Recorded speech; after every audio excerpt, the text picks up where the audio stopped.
আমি ওর সামনে 100 বার আসবো, 1000 বার আসবো, কোনো সমস্যা? আচ্ছা, আমিও দেখতে চাই তুই আমার গার্লফ্রেন্ডের আশেপাশে কিভাবে আসো। গার্লফ্রেন্ড? আল্লাহ, এইসব কিভাবে হলো? দোস্ত আমি বাসা থেকে পালিয়ে আসছি। পালিয়ে আসছস মানে? সুন্দর হয়ে কি যে বিপদে পড়েছি, যে দেখে সেই পাগল হয়ে যায়। দূর, চাপা মারিস না তো। শোন, সব ছেলেরা না এক না, সবাই সুন্দরের পিছনে ঘুরে না। আর আমি নিজেই তার উদাহরণ। মানে 6 মাস ধরে একটা ছেলের পিছনে ছ্যাঁচড়ার মতো ঘুরতেছি, কিন্তু আমার পাত্তাই দিতেছে না। তুই কি সুন্দর নাকি? সুন্দর তো আমি। দেখিস না সুন্দর হয়ে কত বিপদে পড়েছি। তাহলে আমার মিরাজকে পটিয়ে দেখা, তাহলেই বুঝবো তুই কত সুন্দরী। ঠিক আছে চল। চল। ওই যে দেখ, আমার ক্রাশ দাঁড়ায় আছে। দেখাচ্ছি দাঁড়া। Hi handsome.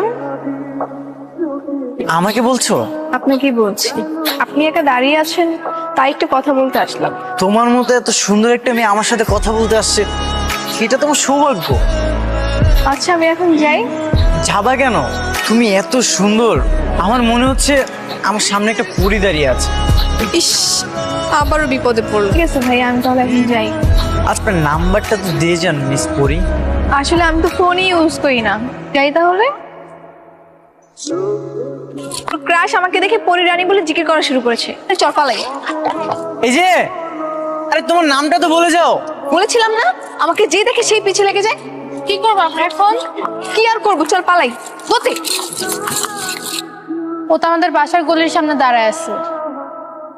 আচ্ছা দাঁড়া, আমার চাচাতো ভাই সাকিব ভাইকে কল দিই। সাকিব ভাই এসে 2টা ধমক দিলে চলে যাবে। কিরে, কি সমস্যা? ভাই একটা বিপদে পড়ছি। ওই যে ওই ছেলেটা, ও আমার বান্ধবীকে অনেক বিরক্ত করতেছে।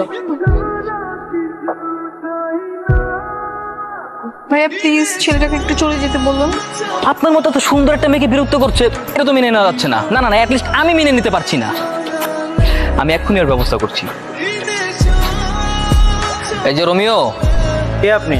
শুনলাম তুমি নাকি আমার গার্লফ্রেন্ডে ডিস্টার্ব করো। আপনার গার্লফ্রেন্ডকে আমি ডিস্টার্ব করি?